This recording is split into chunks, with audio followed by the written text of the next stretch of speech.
Fortaleza! E o Capitão Wagner vai sim ser o candidato mais votado dessa eleição! Ele que vai encerrar a nossa noite!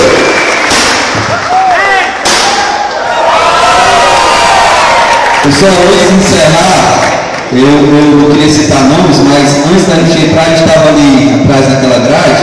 Eu queria dar um carão na minha esposa, porque ela me fez chorar. Eu estava ali atrás da grade vendo o vídeo e ela me fez chorar com as palavras dela. Queria declarar publicamente que eu sou apaixonado pela sua palavra, que eu amo a minha família, que eu amo meus filhos, que eu amo meus pais, que eu amo meus irmãos, e pode ter certeza que eu farei de tudo